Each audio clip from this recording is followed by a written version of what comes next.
Welcome to the Solopreneur Academy podcast. This is a podcast for entrepreneurs who want to make more impact and income in less time.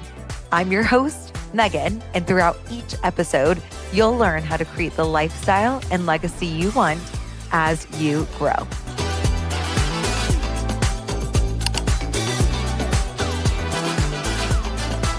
Hello, dear friends, and welcome to the Solopreneur Academy podcast. This week, I'm going to be talking all about what to include in a weekly email. So in this podcast episode, I'm going to be talking about the way that I compile my weekly content so I can keep people posted in my newsletters. I'm going to talk about what features you want to be discussing in those weekly podcasts. I want to be talking about how to create social proof within your weekly email. And then, of course, in this podcast, just like most of my podcasts, I'm going to include a freebie on what to include in your weekly emails that you can download in the show notes. So if you're listening to this while you're on the move, make sure you go back in and go to the show notes so you can get my freebie on what to include in your weekly emails. Now, when you are thinking about writing your weekly emails, first and foremost, I don't necessarily think that a weekly email is something that is needed when you start your business. Here's a few reasons why, and I'm just going to give you a few disclaimers. I spoke about this a little bit with the freebie podcast last week, but I would recommend that if you are just starting your business, that you don't necessarily need a weekly newsletter. Here's why. Most of the time, when you are trying to build your business, you want to be calling people to one very specific call to action, which is to make money the fastest, which would be booking a consultation. That means that you want to, instead of telling people, hey, join my email list, you don't want to be talking to people about joining your email list right away. You just want to get people on consults. You want to get people working with you. You want to get paid. So then if you do want to start an email list later, you can use the money from the clients that you're bringing in to pay for this email list platform. There we go, brain. So you want to be thinking, for you all, when you're thinking about your weekly email list, you want to make sure that you don't necessarily start an email list right away. You want to be able to just be utilizing something that is free, cheap, and cheerful is the way to go when you're building your business. And I would say social media is the simplest way to do things because it is free. You can direct people to a consult, you can contact people, and you don't necessarily have to have an email list to start with. Now, when you have a weekly email list, if you do create an email list, you want to make sure that you are using a certain platform. And the way that I designed this podcast is I want to make this podcast something that you could listen to 10 years from now and it would still be relevant, most likely within your business. So there are lots of different platforms that you can use. There's different ways for you to get different domains, which mean that instead of you sending an email from like meganwingcoaching@gmail.com, you have something like support@meganwingcoaching.com. I don't want to get into the minutia of that because, again, I'm trying to make these podcasts something that lasts and something that you listen to years from now. And there are so many things that change with with your email list, with domains, where you can get the domains, how you can actually make sure you use a good email provider. And so I don't want to get into the minutia of that because it's going to change. I mean, if you think about social media, the reason why I don't teach you specifically a lot of times, like how to make a reel, is that typically changes like every 3 months.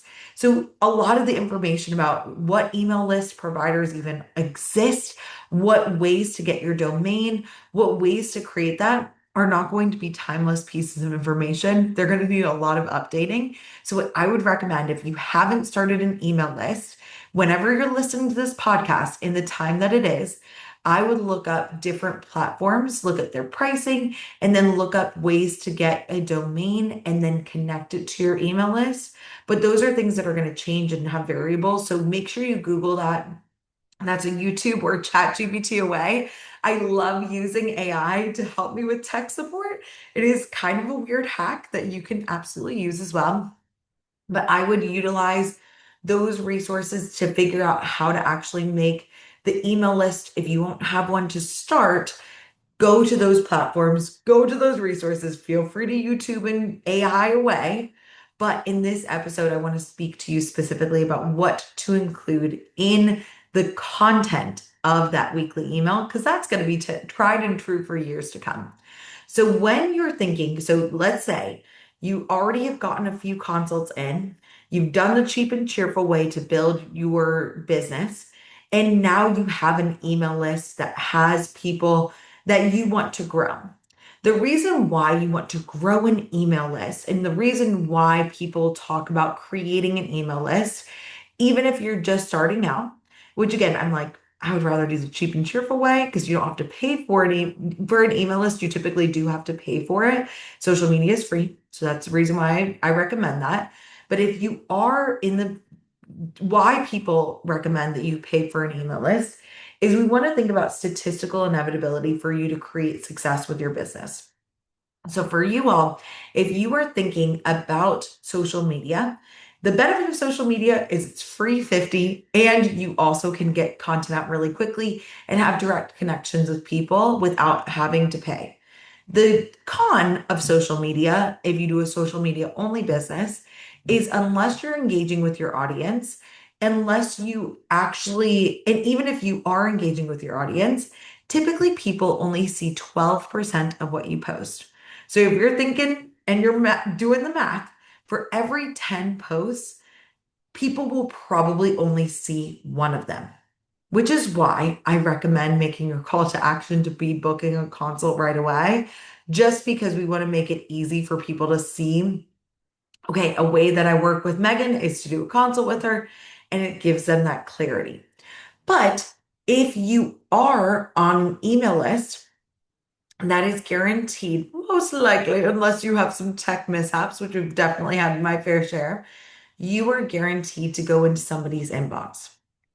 And so the reason why people say you want to have an email list is that is most likely guaranteeing that somebody is going to get your content instead of the chance that it might get missed if you're just posting on social media. So if you have the funds for it, if you are creating that email list, you want to be able to take that email and you want to be able to promote something quickly and you want to be able to do that effectively to showcase your talents and your skill set so that people build enough know, like, and trust factors to actually buy from you directly from your email list. Now, I include a ton of emails when I am doing launches. I include more emails than when I'm doing webinars. And I'll probably I'll give you my philosophies on that. I think I've already done that on the webinars and the launching podcast episodes, but I can break that down in future episodes. But in this episode, I want to speak to you specifically about creating a weekly email list. I think that this is the easiest and fastest thing to do once you have created, once you have content that's going out there. I recommend sending a weekly email. Even though there are 3 posts that I recommend you doing a week, I recommend typically, unless you're doing a webinar or a launch, that you typically send out one newsletter. The reason for this is you want to be building credibility with your audience that you can give them value and also remind them about your offer on a weekly basis.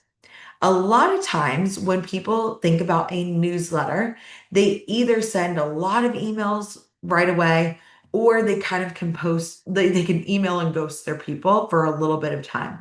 So we want to avoid that because if you think about it, somebody that wants to buy from you wants to see that you are consistent. Just like with your posting, they don't want to see, okay, this person posted for a week and then they haven't been present on social media for 3 weeks. Do I really want to buy from somebody like that? Not necessarily. You want to be a professional. You want to be showcasing your credibility. And that's why I think a weekly newsletter is just a great way to stay top of mind. Now, this is one-to-many marketing. This means that you, one person, are sending this email to multiple people. One to many marketing, which is also nicknamed billboard marketing. So the other cool thing about having an email list is you want to be thinking about, okay, if somebody is just driving by, they see your billboard and it just creates that top of mind presence. They just have that awareness like, oh yeah, Megan has that business. She's talking about this. Let's say if you're like a coach, you're talking about like, oh yeah, Megan talks about time management. And that awareness creates that referral kind of opportunity and or personal awareness to book a consult for somebody. Let's say they're at a wine night, they're talking to their friends and they're like, oh, I'm really struggling with procrastination, and they're a friend of theirs is on your email list. They're like, oh wait, I know that Megan girl can help with procrastination. You might want to reach out to her. Here's her information. She's a life coach. But that creates that top of mind awareness for people to just always be thinking about you, regardless of whether you were able to, regardless of whether you've actually spoken with them recently. So that's what you want to be doing is you want to be doing a weekly email. You want to be sending it to your list and you want to be able to provide some sort of value, something for people to stay on and actually like work with you. Now, I would not recommend if you want to bring people onto your email list, I wouldn't just say, hey, make sure you subscribe for my email list. Most people are going to be like, I don't want to get extra emails. There is no desire for me to get a ton of emails. And in fact, I posted last week about like how I would say, get my Thoughtful Thursday email. I thought it was super clever. I was doing that as a general coach. And it really wasn't compelling people to get them to sign up to my email list because it wasn't something that was specific. So, a way that you can get people onto your email list, if you're thinking about building your email list, is just like what I mentioned in episode 112 last week about getting a freebie. That's an easy way for if you want to make a freebie. You can give people a guide, a tip, a trick. Feel free to listen to that episode from last week if you are interested. And that can get people to get excited, to find intrigue in what you're saying. And that's a way that you can bring people onto your email list. Another thing that you can do is you can include when you're sending people to your email list, or if you put it in your story, you could say, I do a more in-depth breakdown of this concept that I'm speaking about in my marketing on my social media in my email list of the week. Feel free to send me your email and I will add you so you can get this resource. But that's a way that you can get people from social media to join your email list. If so for my social media, because I have so many podcast episodes and I've got so many things that are going on, I have people fill out a form every week to actually get on my email list and they get a freebie that goes along with it. You absolutely do not need a podcast to be building your business, and you do not need a weekly freebie to get people onto your email list. But if you did have something specific you were talking about, you can create a way for people to fill out a form and get onto your email list as well.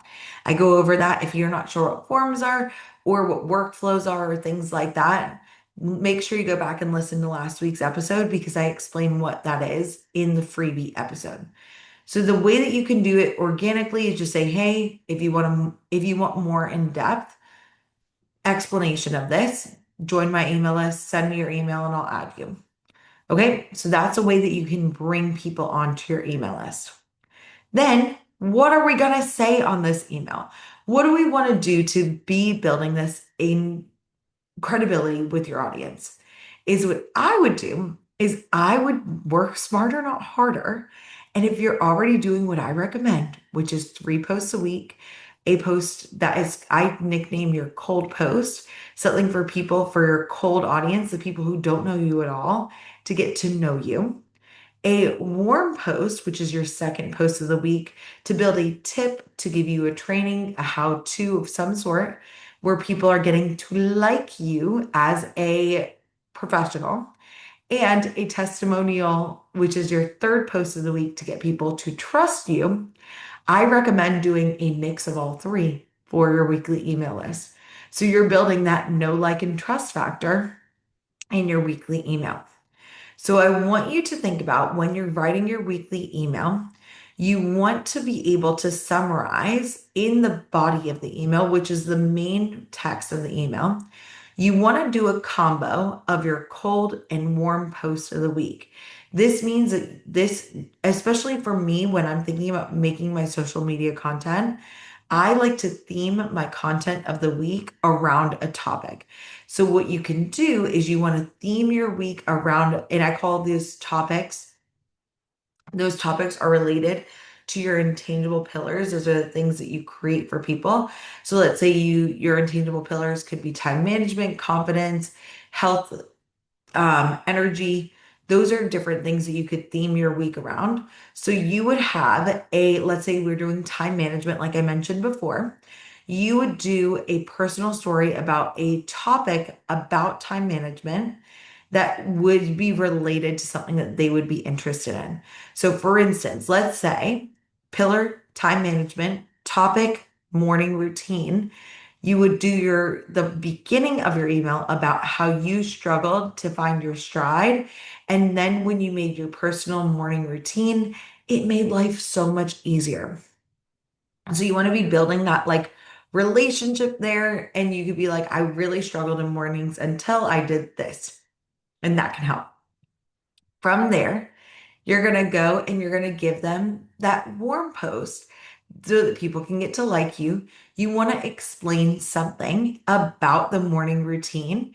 So I'd be like, here are three things to add into your morning routine to help you set yourself up at the beginning of the day for a strong, successful day ahead. You do this, and you do this. And then you actually list that out in your weekly email. And then what I would recommend in my emails, I've been trying to get people to engage with me. It's a lot easier with social media because you can go in and you can DM people and it's a little faster. But in your email list, you could get people to respond to you. And this is where you could also ask them some closed-ended questions. A closed-ended question is where you are talking with somebody about, and you ask them a question that's very easy for them to answer, but it just opens the door for further conversations. So it's like, do you have a morning? It's like, are you working on one, building a morning routine or optimizing your morning routine? I'll DM you back some ideas and things to make your morning routine even better. So then you create that level of engagement at the end of the body of the email, which is the main part of the email. Then what I typically do is I have a signature. And from there, I go through and then I have another block of text that is typically a testimonial. I actually include my testimonial from the week prior because my emails go out on Thursdays and I don't actually post the week of the testimonial of the week until Friday. So for you, you can either use the current or past week for a testimonial, and you want to include a little bit about the results that person got. So for instance, if I want to say, um, Sally's house flooded and she still got three consults to come in. Make sure you listen to her story here. And I include a link for Sally's video testimonial. Again, you don't have to include the exact person's name. You can use a client case study. You can speak about their experiences in an anonymous way as well. But then you want to say, if you want to be able to have an unshakable business, regardless of what's going on in your lives, I would love to work with you and support you. Sign up here for a consult. And then on your consult, we'll talk about where you are now, where you want to go, and if working together would be the best next step for you. Sign up here to learn more. Or sign up here for your consult so you can book a consult this week. But we want to be driving people towards the consult, and you can do a general testimonial like that. Or you can make it specific and again, including some of that relevancy and urgency. And what I like to do is I like to go in and say, hey, it's like If you want to if you want me to help you make your morning routine, manage your time, and do so much more to optimize your life as a mom, I would love to help you. This is exactly what I did for Sally. She's a mom of two. She was able to navigate a house flood, still optimize her time, and build her business.